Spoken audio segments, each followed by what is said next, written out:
आशा करता हूं आप सब बहुत अच्छे होंगे। मेरा नाम है सिद्धांत अग्निहोत्री, स्टडी ग्लोस पे आपका बहुत बहुत स्वागत है। कल मैंने रतन टाटा पे रात में लेक्चर बनाया था। मेरी जिंदगी का एक सपना था कि जीते जी मैं एक बार रतन टाटा के पैर जरूर छूं, उनके साथ बैठना था, मुझे कुछ बातें करनी थी, कुछ एडवाइजेस लेनी थी। एक मेरा सपना था कि काश एक बार मैं उनसे मिल लूं, लेकिन अब वो सपना सपना ही रह जाएगा। दोस्तों, रतन टाटा महान, मैं क्या बोलूं, इतनी कहानियां हैं, जितना बोलूं जितनी तारीफ करूं, मतलब मैं तो यहाँ हम सब इनके पैर की धूल भी हो जाए ना तो भी हमारा जीवन सफल हो जाए। रतन टाटा कहते हैं ना कि भगवान खुद तो नहीं आ सकता, लेकिन अपने मैसेंजर्स को भेजता है, वो मसीहों को भेजता है। भगवान का अंश जो होता है ना इन लोगों में होता है, वही थे रतन टाटा। सच में देवता या शायद उससे भी ऊपर, पूरे कंपनी की 66% जाता है चैरिटी में।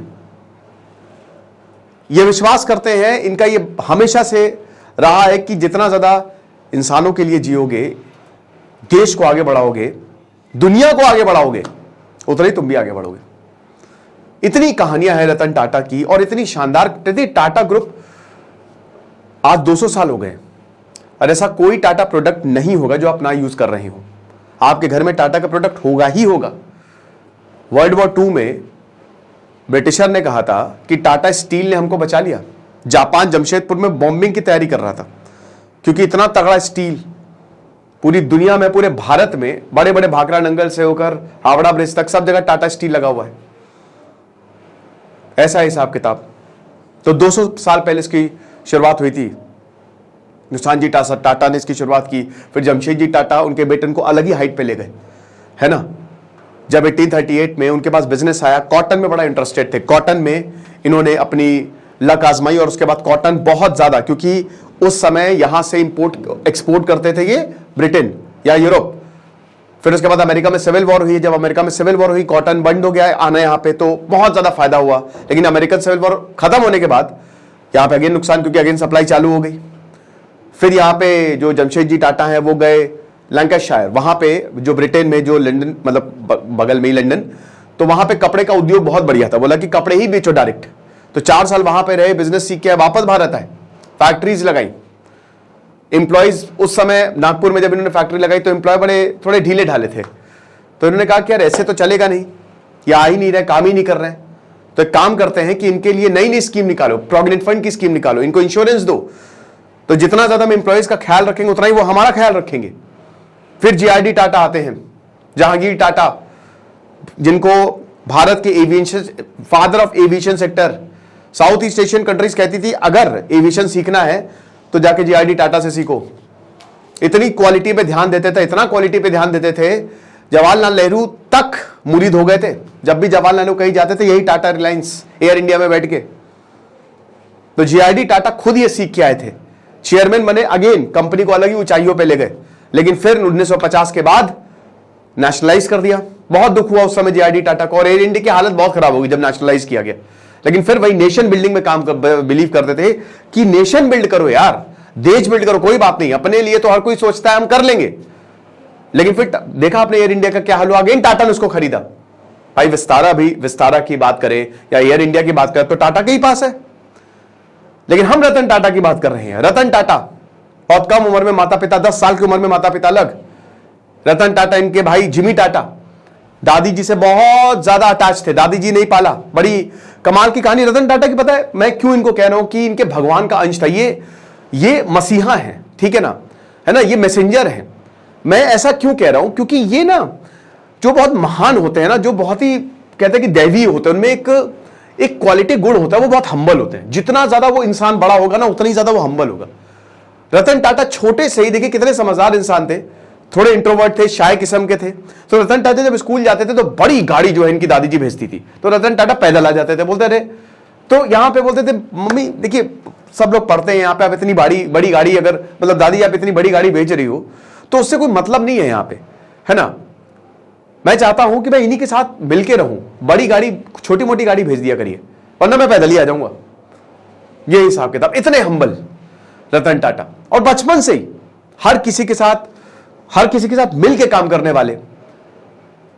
अब रतन टाटा क्या था कि भाई देखिए दादी से सबसे ज्यादा अटैच्ड, तो यहां शुरुआत में पढ़ाई इनकी मुंबई में, फिर उसके बाद शिमला में गए, 12th के बाद फिर ये चले गए अमेरिका, ठीक है, कॉर्नेल यूनिवर्सिटी से इन्होंने बीएस की डिग्री ली।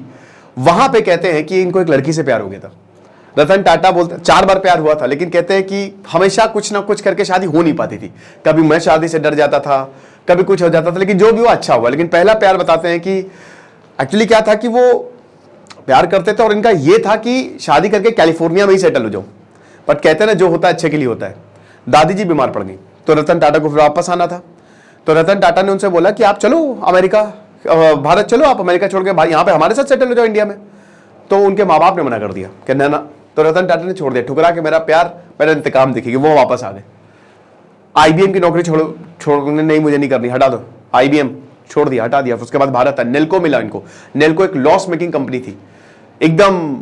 जमशेदजी टाटा ने जब एक स्टील कंपनी भाई उन्होंने बनाई, जमशेदजी टाटा ने स्टील बिजनेस शुरू किया, तो स्टील भी उस समय लॉस मेकिंग था बहुत ज्यादा, लेकिन जरूरत बहुत ज्यादा थी। सेम चीज यहां पे रतन टाटा के साथ रिपीट हुई। रतन टाटा को जब नौकरी मिली, जब वो यहां पे आए, एज एन अप्रेंटिस काम किया। वो लाइन में लग के खाना लेते थे, मेस में खाना खाते थे, कपड़े खुद धोते थे, हॉस्टल में रहते थे, कोई पैदल जाते थे, बोला गाड़ी में नहीं मिलेगी, पैदल जाते थे और वहीं पे लोगों के साथ काम करते थे, मिल के काम करते थे। एक लॉस मेकिंग कंपनी को एक प्रॉफिट मेकिंग कंपनी बना दिया। जेआरडी टाटा जो थे, जमशेद जी कह रहे, जेआरडी टाटा की नजर पड़ गई कि ये लड़का, ये रतन जो है ना कमाल हो जाएगा। वैसे आपको बता दूं कि जमशेद जी टाटा के दत्तक पुत्र के, मतलब दत्तक पोते के पुत्र हैं ये। मतलब देखिए फैमिली लाइन ना बहुत बड़ी है इनकी, ठीक है, ये चीज है भाई। जेआरडी टाटा भी कजन थे एक तरीके से, मतलब ऐसा नहीं कि सगे भाई थे। तो यहां पे जेआरडी टाटा जो है, जब रतन टाटा बोला कि यही, जब जेआरडी टाटा रिटायर होने गए तब फिर रतन टाटा को चेयरमैन बना दिया 1991 में, और बोले यही जो लड़का है ना यही फिर बिजनेस को आगे लेके जाएगा। उसी समय दोस्तों भारत ग्लोबलाइज्ड हो गया, भारत कैपिटलिस्ट इकोनॉमी की तरफ चला गया। तो रतन टाटा ने हर जगह अपनी बिजनेस को एक्सपैंड करना शुरू किया। रतन टाटा ने बोला कि अपना इतना बड़ा बिजनेस बना लो कि बाहर की कंपनी तुमको एक्वायर ही ना कर पाए, और रतन टाटा इसमें सक्सेसफुल हुए। प्रॉफिट को 40 गुना ज्यादा बढ़ा दिया, पैसे को 50 गुना ज्यादा बढ़ा दिया। लगभग हर क्षेत्र में रतन टाटा, अरे बाहर की कंपनी का एक्वायर करेगी, रतन टाटा ने एक्वायर करना शुरू कर दिया। टेटली यूके की company acquire, Tata T, Jaguar, और जैगवार की कहानी तो बहुत ही बढ़िया है, फोर्ड की कहानी। वो इंडिका जो आज पूरी दुनिया में झंडे गाड़ रही है, टाटा इंडिका जब 1998 में रतन टाटा ने निकाली तो बहुत लॉस हुआ। अब देखिए उस समय लॉस हुआ, वही मैं बताता हूं कि कभी कभी ना भगवान आपके लिए कुछ बहुत बड़ा सोचता है, डरिए मत। उस समय लॉस हुआ, बेचने गई है, बेचने का बिकी नहीं। बिकी क्यों नहीं? बिल फोर्ड यूके गए, बिल फोर्ड के साथ लंबी मीटिंग चली तो बहुत अपमानित किया यहां पे रतन टाटा को। बोला कि जब तुम कार कंपनी चला नहीं पाते हो तो कार ले काहे है, क्यों शुरू करते हो तुम ये सब। रतन टाटा ने वही डील कैंसिल कर दी कि बेटा बताता हूं तुमको। वो आए, उन्होंने पूरी टीम बैठा दी कि आखिरकार ये कार फेल क्यों हुई, रिपोर्ट दो मुझे, और उसके बाद उस पर काम किया। अगले 3-4 सालों में इंडिका सबसे प्रॉफिटेबल कंपनी हो गई। भाई इंडिका आज भी हर जगह इंडिका ही चल रही है, टाटा की गाड़ियां तो झंडे गाड़ रही हैं। जहां आप देखिए कि लोहा लाट गाड़ियां होती है टाटा की, नेक्सॉन हो गई, अल्ट्रॉज हो गई, मैं खुद टाटा की गाड़ी चलाता हूं। लोहा लाट, एनकैप में 5 स्टार रेटिंग हमेशा। सामने से ट्रैक्टर आ रहा है, इधर कार आ रही टाटा की, ट्रैक्टर के कोई चीज थोड़ा उड़ जाए, टाटा की कार को कुछ नहीं होगा, इतना लोहा लाट। तो रतन टाटा ने फिर उसके बाद 10 साल बाद ये मौका दोबारा आया, बिल फोर्ड वापस भारत आए। क्यों? जैगवार, लैंड रोवर जैगवार जो फोर्ड कंपनी लग्जरी कार थी, लॉस में, रिसेशन आ गया, बिल फोर्ड आए भारत। बिल फोर्ड ने हाथ जोड़ा, बोला कि आप मेरे ऊपर एहसान कर रहे जो आप मेरी कंपनी खरीद रहे हैं। तो वही कह रहे ना कि success, revenge, success is the best revenge. ये हुआ उसी दौरान 26/11 हमला हुआ।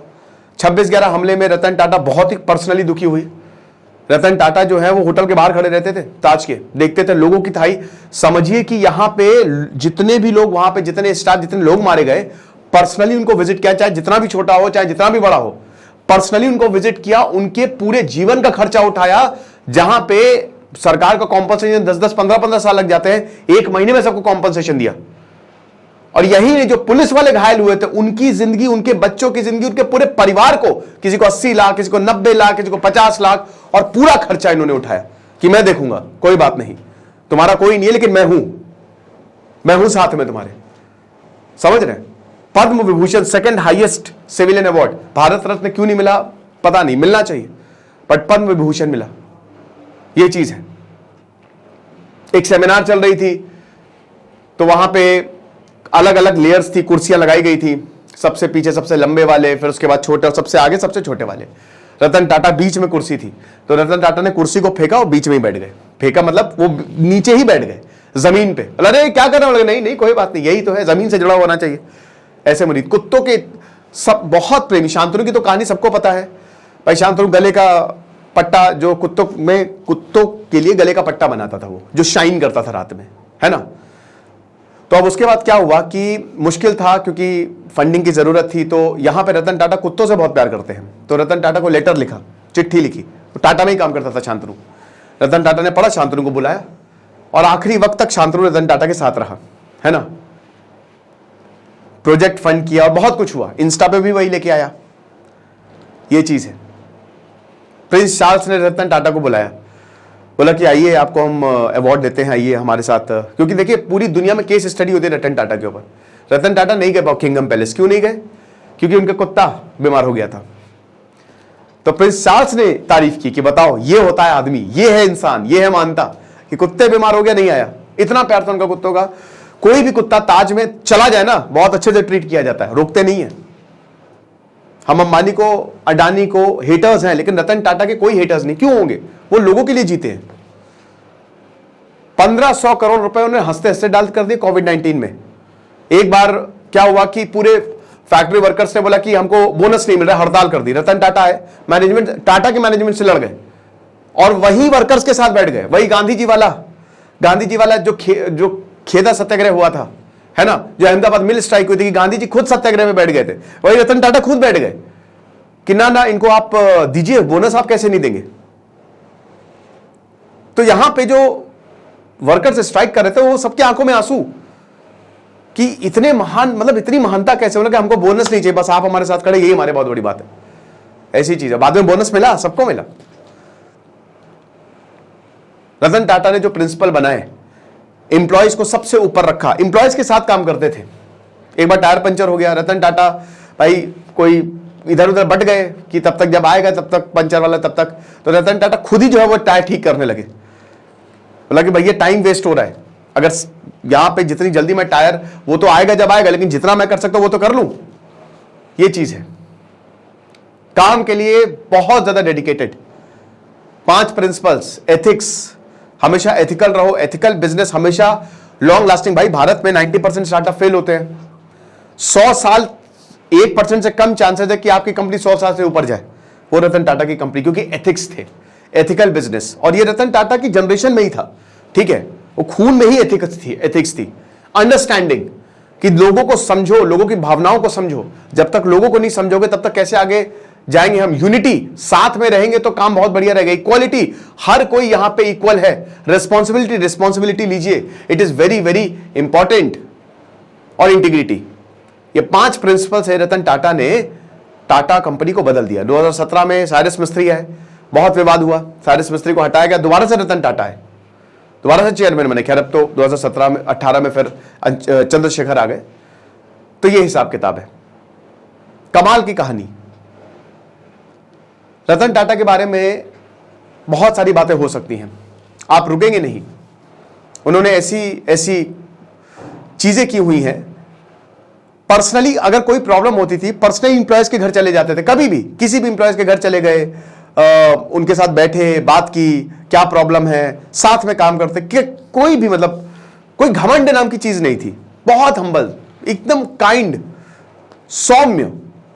इनकी सौम्यता पे हर कोई, भाई पाकिस्तान से बिजनेसमैन आए थे बिजनेस करने, बड़ा सोर्स लगाया। रतन टाटा ने बोला ना, मैं बिजनेस नहीं करने दूंगा। ये चीज है, मैं क्यों बिजनेस करने दूं। ये वही बात है जब जमशेदजी टाटा, ब्रिटिश ने एक होटल बनाया था, उसमें लिखा था कि कुत्ते और भारतीय अलाउड नहीं है। जमशेदजी टाटा ने उनके सामने होटल बना दिया, जो आज ताज है, ताज होटल। क्योंकि ठीक है बेटा, दिखाते हैं तुमको हम। ठीक सामने उनके होटल बना दिया, ताज होटल। और वो ये पहला होटल था जिसमें बिजली आ रही थी, बिजली से चलने वाला होटल। ये है। तो रतन टाटा जो है वो बहुत ही कमाल, मतलब कहते हैं ना कि ऐसा इंसान सदियों में एक बार पैदा होता है। और उन्होंने भारत को बहुत ऊपर ले गए। वो भारत की इकोनॉमी को कंधे पे उठाया, भारत को कंधे पे उठाया। उनके 10 चीजें उन्होंने बोली थी, विजडम, वो हम बाद में उसका लेक्चर मैं अलग से करूंगा, ठीक है। और उससे हम सब प्रेरित हैं। एक कमाल के लीडर। और आज बहुत दुख की बात है कि रतन टाटा हमारे बीच नहीं है। मुझे तो विश्वास ही नहीं हो रहा है। वो कहते हैं ना कि सचिन तेंदुलकर जब टीम में ही होते थे, खेले ना खेले तो इंडिया जीत जाती थी, वैसे ही रतन टाटा के साथ था। वो थे, यही हमारे लिए बहुत बड़ी बात थी। बहुत लोगों का सपना होगा कि एक बार जीते जी रतन टाटा से मिल ले, लेकिन ये तो पूरा नहीं हो पाया। मेरा भी सपना था कि एक बार उनके चरण जरूर छू। चरण छूने से याद आया, इन्फोसिस भाई, आपने वो सारी तस्वीरें देखी होगी, लाइफ टाइम अचीवमेंट अवार्ड यहाँ पे रतन टाटा को मिला। तो नारायण मूर्ति आए थे, वो इन्फोसिस और इधर इनकी टीसीएस, दोनों कट्टर प्रतिद्वंदी। लेकिन भारत में कोई कुछ ऐसा नहीं है भाई। आए नारायण मूर्ति, रतन टाटा के पैर छुए स्टेज पे, और आज पूरा देश जो है वो शोक मना रहा है। तो यही है जो है, बस भगवान आत्मा को शांति दे। लेकिन महान आदमी, भगवान भी झुक गए होंगे जब स्वर्ग गए होंगे ये, कि भाई कमाल कर दिया, जो काम करने के लिए तुमको भेजा था वो तुम करके आए हो। Thank you so much.